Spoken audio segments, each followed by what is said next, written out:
Bismillahirrahmanirrahim. Assalamualaikum warahmatullahi wabarakatuh. Apa Waalaikumsalam. kabarnya Waalaikumsalam guru warahmatullahi CGP? wabarakatuh.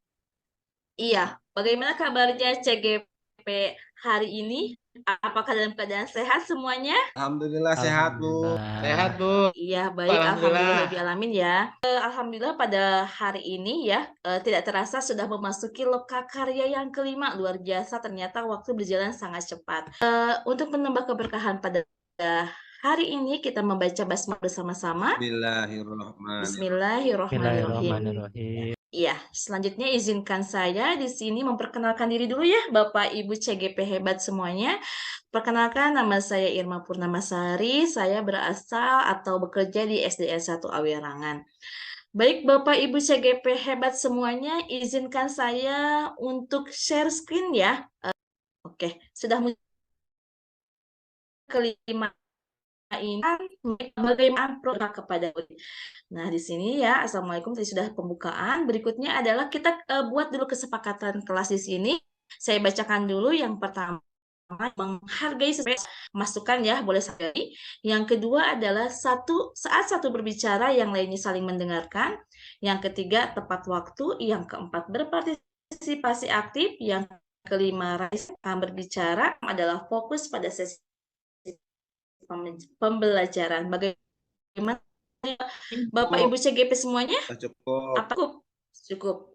Tujuan dari lokakarya pada hari ini, lokakarya yang kelima ini adalah berharap bahwa calon guru penggerak dapat membuat perencanaan program, mulai dari judul programnya apa, latar belakangnya seperti apa, dan tujuan programnya seperti apa. Bapak dan Ibu CGP di sini kan orang-orang terpilih ya, orang-orang hebat yang nanti akan menjadi bagian dari perubahan peradaban pendidikan. Jadi saya yakinlah banyak sekali program yang akan Bapak dan Ibu laksanakan. Nah, seperti kan harus diasah ya gitu, maksudnya dipanasin dulu nih gitu. Pertanyaan pertama dari saya, menurut Bapak dan Ibu semua, apa sih yang mendorong seorang guru penggerak, nah Bapak Ibu semua ya, mampu membuat program yang berpihak pada murid? Boleh raise hand, silahkan, siapa dulu? Saya, Bu. Boleh, silahkan. Pak Hasan, silahkan. Oke, siap. Terima kasih, Bunda. Iya. Baik, teman-teman, mohon izin menyampaikan pertanyaan dari Ibu Pesertor tadi yang ingin yang mendasari program yang berpihak pada murid adalah guru itu rata-rata punya empati. Dia punya empati, punya kepekaan.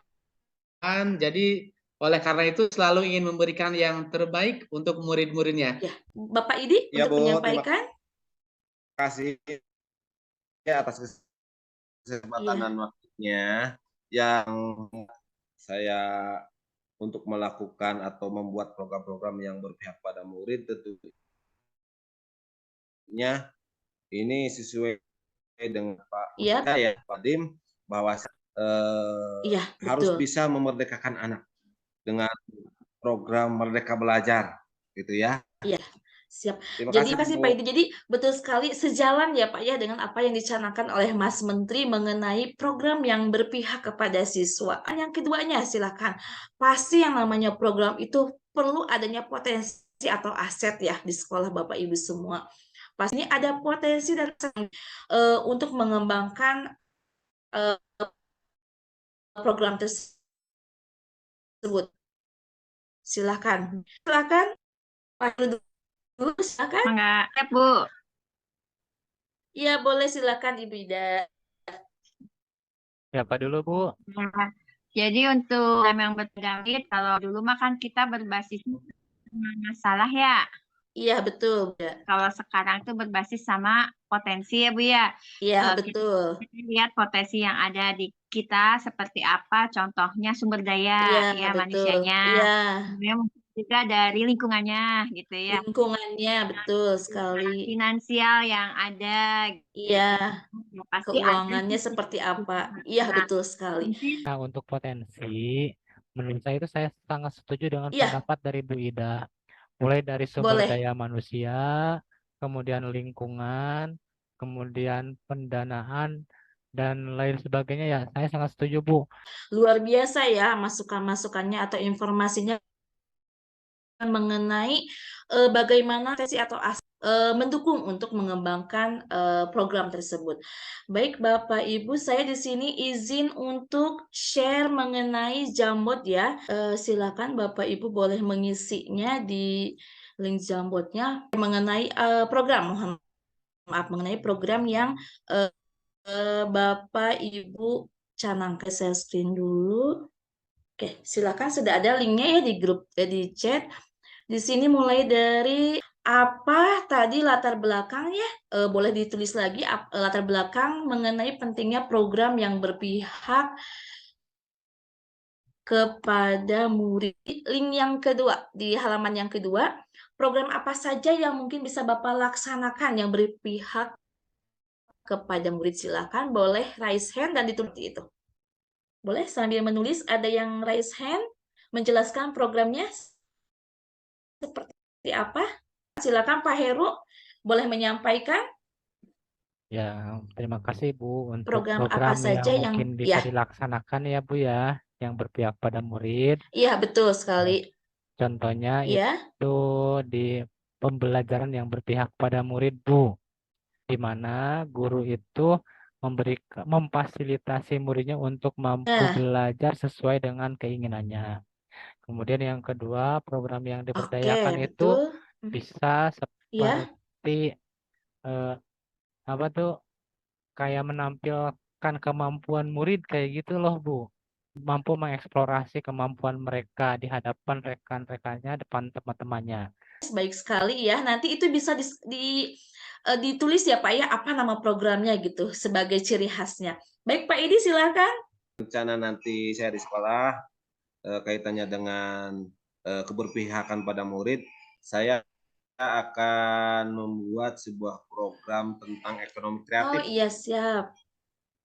Ekonomi kreatif yang mana itu tujuannya agar supaya anak atau peserta didik kita itu bisa mengembangkan kreativitasnya masing-masing sesuai dengan keinginannya tentunya ya.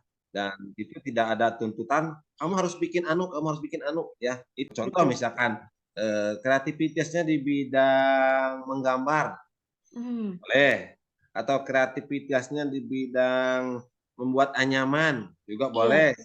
Ada tambahan lagi dari Pak Hasan dan Bu Ida, silakan. Saya Bu, mohon izin. Boleh Pak Hasan, boleh silakan. Ya, terima kasih atas waktunya Bunda dan juga semua teman hebat. Saya menyampaikan untuk di saya itu programnya adalah karena sekarang itu sudah terjadi penurunan rasa nasionalisme dan patriotisme.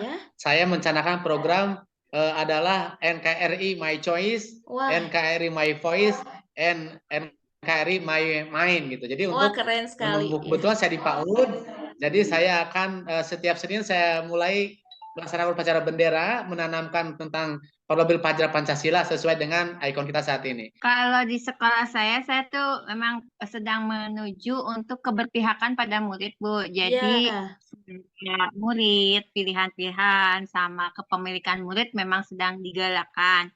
Jadi semua program itu dikembalikan ke murid ini mau apa gitu, mau seperti apa. Sehingga nanti murid sendirilah yang menentukan. Nanti dia yang memanage sendiri, Bu, gitu. Nah, para Bapak Ibu guru itu nanti mendampingi. Laksanakannya luar biasa sekali ya. Mudah-mudahan bisa menjadi inspirasi buat CGP yang lain bagaimana membuat sebuah program yang berpihak kepada murid. Selanjutnya di sini ada jawabannya. Aset apa aja yang ada di lingkungan sekolahnya, mulai dari budaya, politik, ya. Silakan boleh dibantu menjelaskan budaya seperti apa dan politik seperti apa, Bapak Ibu. Boleh raise hand? Silakan Pak Hasan, boleh. Pertama, budaya itu kita punya kekayaan yang luar biasa di lingkungan kita, baik itu terkait tarian adat, kemudian musik daerah, lagu daerah, alat tradisional itu kita bisa maksimalkan. Yang kedua terkait politik, bagaimana kita di lingkungan kita itu membangun sebuah kolaborasi antara BPD, antara RT, antara Pak Kepala Desa, dan juga tokoh masyarakat. Itu yang saya pahami, Bu. Yang jawab taman kota yang bisa dimanfaatkan untuk belajar. Betul sekali. Mungkin di sini ada sekolahnya yang dekat dengan taman kota ya? Nah, salah satunya adalah politik ya, Bu ya. Jadi Iya. pemerintahan yang mengayomi kita mempengaruhi Iya, sih merupakan betul. aset ya. Dan ketika pemerintahannya memang berpihak pada murid dengan memberikan program-program yang memang memanusiakan manusia, itu alhamdulillah gitu. Berikutnya terakhir di sini siapa saja sih yang dapat dilibatkan dalam program yang berpihak pada murid? Tentunya semua warga sekolah. Itu harus Ya, betul. dilibatkan. Sekolah itu termasuk kepala sekolah, gitu kan, orang tua siswa, komite sekolah, rekan-rekan guru yang lainnya, itu semuanya harus kita kerjasama atau berkolaborasi demi mewujudkan pembelajaran yang berpihak pada murid, termasuk unsur-unsur politik tadi, Ya, kepemerintahan, betul. gitu kan. Selanjutnya di sini saya akan sharekan ini juga. Oke. Bapak dan Ibu CGP sampaikan semua merupakan latar belakang sehingga nanti dapat membuat Bapak dan Ibu CGP ini melaksanakan program yang dapat dilaksanakan di sekolah, sehingga CGP ini adalah sebagai pendobrak gitu untuk mencanangkan program tersebut. Harapannya adalah dengan pertemuan kali ini tujuan kita tersampaikan mengenai bagaimana dan seperti apa langkahnya ketika Bapak dan Ibu CGP membuat program yang berpihak kepada murid seperti itu. Berikutnya silahkan bolehlah di sini ada yang merefleksi dan mengambil kesimpulannya untuk menyampaikan tentang pertemuan pada hari ini. Kan boleh Pak Heru menyampaikan? Setelah mempelajari hari ini, ya Bu, dapat saya merefleksikan diri terkait segala bentuk aset yang bisa dimanfaatkan dalam menciptakan sebuah pembelajaran yang berpihak pada murid ya Bu ya. Yang pertama yang saya tangkap itu terkait sumber daya manusia, kemudian lingkungan, kemudian pendanaan, dan lain sebagainya ya Bu ya. Ya, baik, terima kasih Pak Herut yang telah merefleksikan dan mengambil kesimpulan pada pertemuan hari ini. Baik Bapak Ibu CGP, hebat semuanya. Mungkin sekian pertemuan pada Lokakarya hari ini. Harapannya Bapak Ibu bisa mengaplikasikannya dalam lingkungan tempat kerja Bapak Ibu semuanya. Boleh ya sebelum mengakhiri pertemuan hari ini, bagaimana perasaannya nih Bapak dan Ibu semua ketika berhadir pada Lokakarya hari ini? Boleh dituliskan di kolom chatnya, silahkan. Mungkin sekian ya penjelasan dan informasi dari saya. Kurang lebihnya saya mohon maaf. Tetap semangat Bapak Ibu CGP semuanya. Saya yakin Bapak Ibu CGP di sini adalah guru-guru yang hebat. Terima kasih. Saya mohon izin. Wassalamualaikum warahmatullahi wabarakatuh. Pamit ya Bapak Ibu semuanya.